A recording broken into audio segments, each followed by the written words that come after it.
पृथ्वी को कौन घुमाएगा? किससे घूम रही पृथ्वी? लॉजिक दो कुछ। कहां से घूम रही पृथ्वी? किसके कारण से घूम रही? कौन घुमाने वाला है? कुछ बताओ तो। हवा घुमा रही है? कौन घुमा रहा है? हवा का घूमना है तो फिर हवा तो हमेशा अपनी डायरेक्शन बदलती रहती है। कभी पूरब से हवा चलती, कभी उत्तर से हवा चलती, तो कभी पृथ्वी इधर घूमेगी, कभी उधर घूमनी चाहिए। क्या घूमता है? कौन घुमाता है? अगर कोई पृथ्वी को, और जिसकी भी स्पीड बताई जाती है लाखों किलोमीटर में, वो इसकी जो है स्पीड से घूम रही है, इतनी स्पीड से अगर कोई चीज़ घूमेगी तो उसके आश्रित रहने वाला जो जल होगा, समुद्र होगा, उनका पानी कहाँ जाएगा?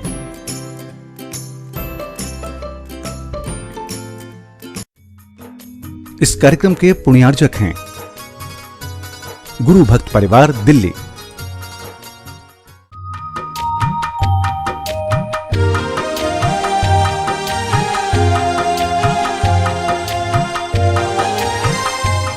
ओम अरहम नमः। अरहम 40 के 8वें दिन में आप सभी का स्वागत है। आचार्य गुरुवंशी विद्यासागर जी महाराज की जय। अरहम श्री प्रणम मिसागर जी महाराज की जय। आज हम मंत्रराज अरहम का पदस्थर्म ध्यान करेंगे। कमर सीधी रखें, गर्दन सीधी रखें, आंखें बंद रखें। ज्ञान मुद्रा के साथ अपने दोनों हाथों को अपने घुटनों पर रखें। अपनी श्वास पर ध्यान दें, अपने चेहरे पर ध्यान लाएं,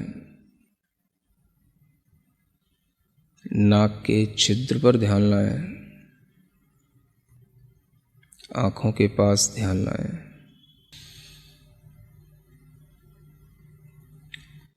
अपने शरीर के बाहर अरहम के बड़े बड़े अक्षरों को लिखा हुआ देखें। बड़ा बनाएं, जितना आप अपने मन में बड़े से बड़ा अरहम इमेजिन कर सकते हैं। आप अरहम की पूरे खुले आकाश में बड़े से बड़े अ अक्षर की अपने अंदर एक इमेजिनेशन करें। उस आ के साथ ही ह अक्षर की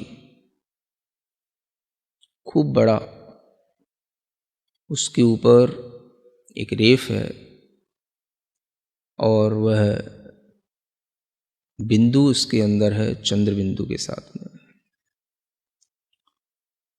ऐसे उस अरहम को, बहुत बड़े उस अरहम के मंत्र को, मानो वह मंत्र नहीं है, किसी देवता का, किसी सिद्ध देवता का वह आकार है,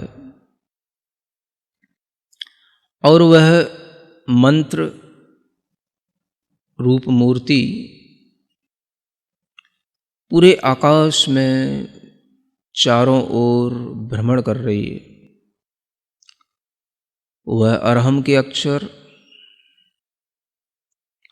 कभी छोटे हो जाते हैं, कभी बड़े हो जाते हैं, कभी बहुत बड़े हो जाते हैं, कभी और बहुत बड़े हो जाते हैं। मन चाहे तरीके से उनमें परिवर्तन होता है, मन चाहे तरीके से उनका गमन हो रहा है, मानो वह निर्द्वंद होकर बिना किसी रोक टोक के आकाश में सर्वत्र ऐसे विचरण कर रहा है जैसे सर्वज्ञ भगवान जिन देव विचरण करते हैं। कोई भी उस मंत्र शरीर को रोकने में समर्थ नहीं है।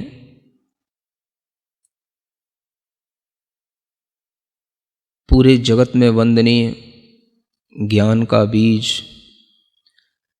महान ऐश्वर्य को धारण करने वाला, मंत्रों में महेश्वर कहलाने वाला वह पवित्र मंत्र अरहम का ध्यान इसी रूप में निरंतर करते रहें।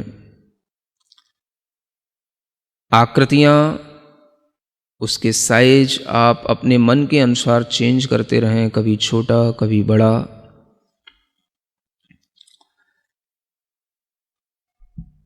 अपनी श्वास पर ध्यान लाते हुए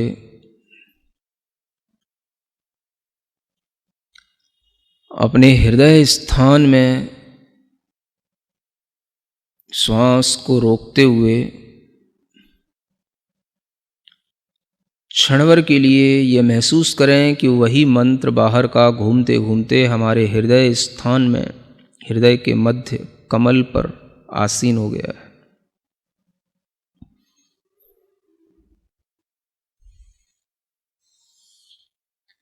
गहरी लंबी एक श्वास लें और उस श्वास को रोक के रखें।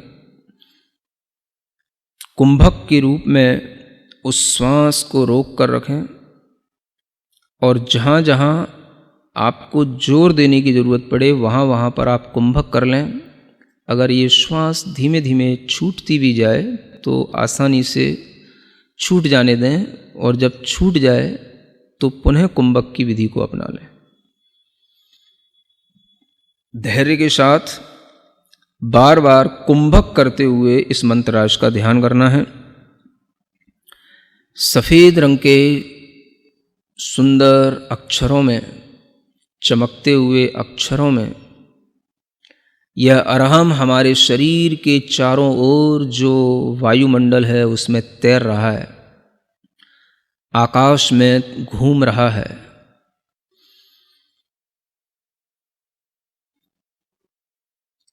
कुंभक करके इसको अपनी भौं की लताओं में, जो अपने भौं की लकीरें हैं उस पर इसको घूमता हुआ देखें, स्फुरायमान देखें अपनी भौं पर।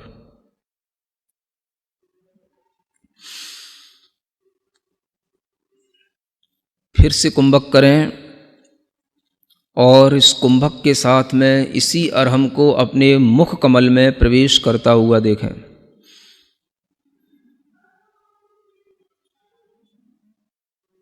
कुंभक के साथ पूरा ध्यान मुख कमल में इस अरहम को ध्यान करते में लगाए रखें।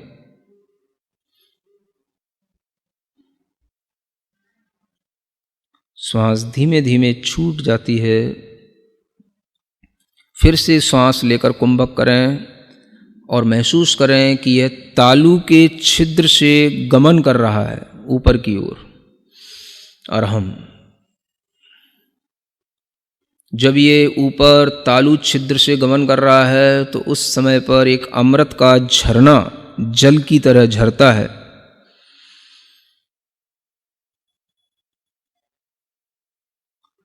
उस सुंदर से चंद्रमा के समान शीतल शुभ्र अरहम के अक्षरों को फिर से कुंभक करते हुए नेत्रों की पलकों पर स्फुरायमान होता हुआ देखें। नेत्रों की पलकों पर वह अरहम छाया रहा, इधर उधर घूम रहा, नेत्रों की पलकों पर स्फुरित हो रहा है। फिर गहरी लंबी श्वास लें। कुंभक के साथ में इसी अरहम को अपने बालों के ऊपर स्थित होता हुआ देखें, केश पर।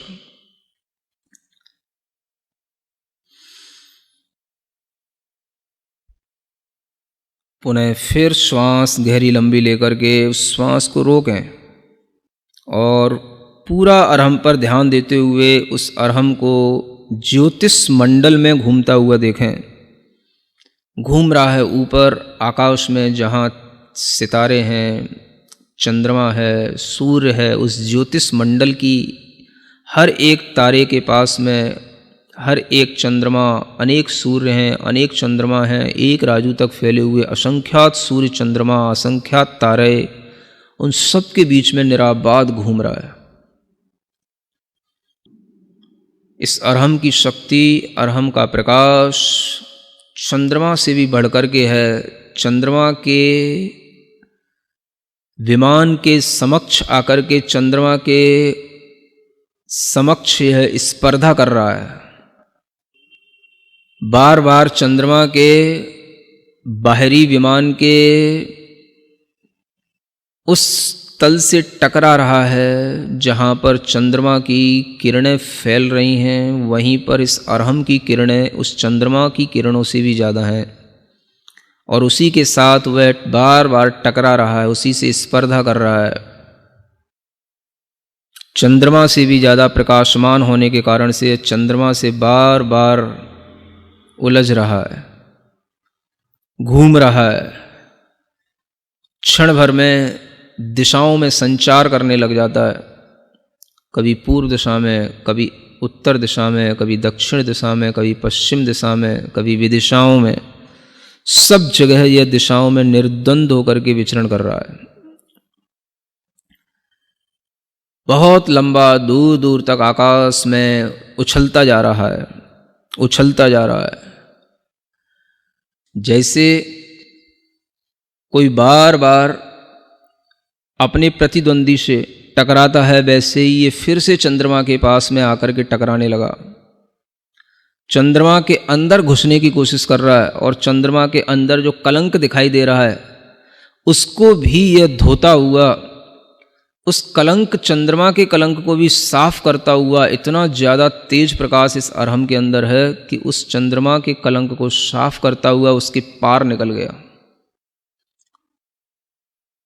मानो इसने संसार के सब भ्रमों को दूर कर दिया और यह सब पहाड़ों पर, पर्वतों पर, नदियों पर, समुद्रों में, सूक्ष्म से सूक्ष्म स्थानों में भी निराबाद होकर के विचरण करते हुए ऊपर की ओर बढ़ता चला जा रहा है। सभी स्वर्ग के विमानों पर पहुंच कर के 16वें स्वर्ग तक के विमान की यात्रा कर चुका है और ऊपर चलता चला जा रहा है। इस अरहम को रोकने वाला कोई नहीं। धीमे धीमे निरंतर ऊपर बढ़ते हुए यह सिद्ध शिला तक पहुंच गया, परम स्थान, मोक्ष स्थान को प्राप्त करके, जहाँ पर मोक्ष लक्ष्मी निवास करती है।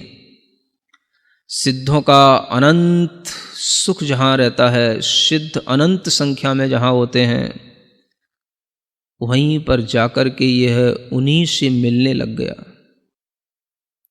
उन्हीं के इर्द गिर्द घूम रहा है। अंदर अंदर एक एक सिद्ध के अंदर अनंत सिद्ध बैठे हैं, सब में यह निराबाद रूप से चलता चला जा रहा है।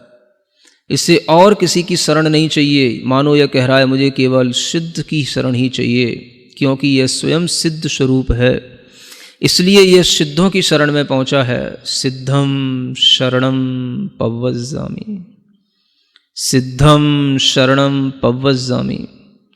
मानो इसके अंदर से आवाज आ रही है और यह उन सब सिद्धों को पार करते हुए अनंत में समाहित होता चला जा रहा है। अपने मन को उस अरहम के साथ उन सिद्धों में इसी तरीके से लीन करें, इसी कुंभक के साथ।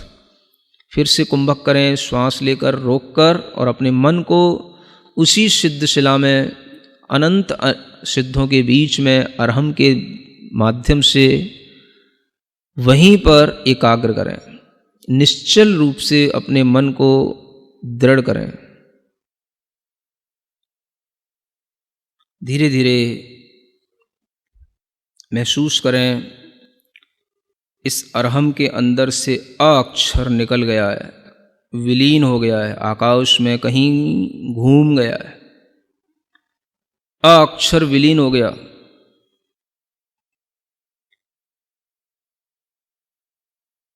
धीरे धीरे देखें,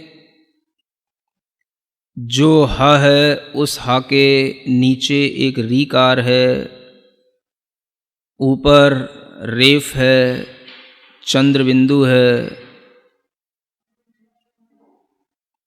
धीमे धीमे महसूस करें इस मंत्रराज का जो बिंदु है, अनुस्वार से वह रहित हो गया है।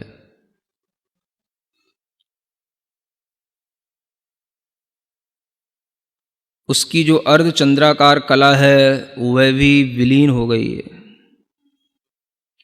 नीचे का रेफ, ऊपर का रेफ दोनों निकल गया।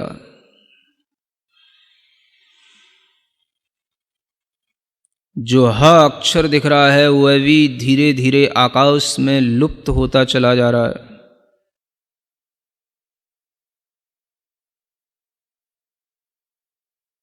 कुछ भी उच्चारण के योग्य नहीं बचा। ह अक्षर की एक सूक्ष्म सी रेखा दिखाई दे रही है जो सूर्य के समान दैदीप्यमान है। यही वह अनाहत देव है। इसी में कुंभक करके अपना ध्यान लगाएं। मन को एकाग्र बनाएं, चित्त को बिल्कुल निश्चल करके उसी अब ह की सूक्ष्म रेखा में ही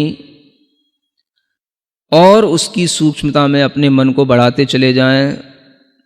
वह रेखा भी छुप गई है और वह भी केवल एक बाल के अग्रभाग बराबर पॉइंट रह गया है। बस उस पर ही हमारा मन टिक गया है। उस पर अपना ध्यान लगाएं। उस सूक्ष्म से पुनः स्थूल की ओर आने की कोशिश करें। अवयवों को जोड़ते चले जाएं।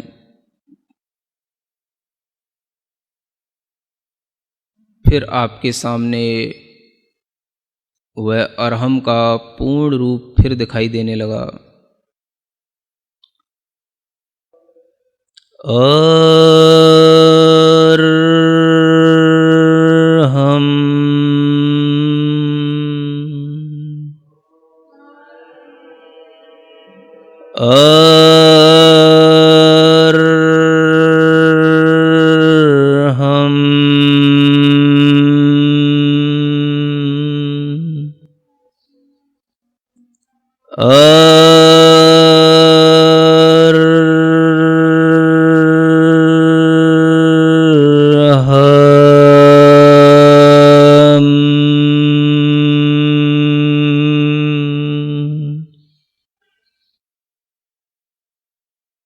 सिद्ध आत्माओं में और मेरी आत्मा में कोई अंतर नहीं।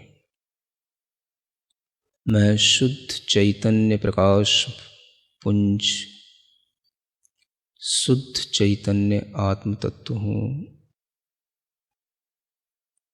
और यही रहूँगा।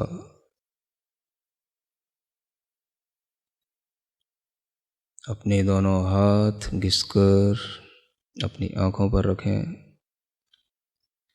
ओम अरहम परम शांति।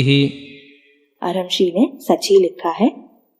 अरहम ही जे ज्योति है, अरहम अरहत सिद्ध, अरहम साधु मंगलम, अरहम लोक प्रसिद्ध जगत में, अरहम लोक प्रसिद्ध।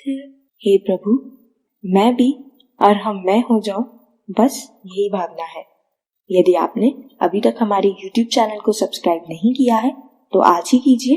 अरहम ज्ञान योग के नाम से कल के सत्र में हम एक ऐतिहासिक क्षण का अनुभव करेंगे जब दिल्ली के लाल किला पर 15,000 लोगों ने सामूहिक अरहम ध्यान योग किया। तब तक के लिए सभी को जय जिनेंद्र।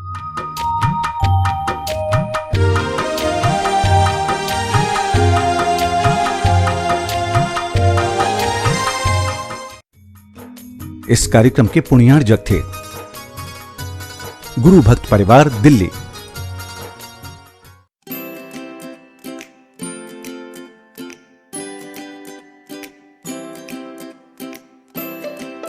पृथ्वी को कौन घुमाएगा? किससे घूम रही पृथ्वी? लॉजिक दो कुछ। कहां से घूम रही पृथ्वी? किसके कारण से घूम रही? कौन घुमाने वाला है? कुछ बताओ तो। हवा घुमा रही है? कौन घुमा रहा है? हवा का घूमना है तो फिर हवा तो हमेशा अपनी डायरेक्शन बदलती रहती है। कभी पूरब से हवा चलती, कभी उत्तर से हवा चलती, तो कभी पृथ्वी इधर घूमेगी, कभी उधर घूमनी चाहिए। क्या घूमता है? कौन घुमाता है?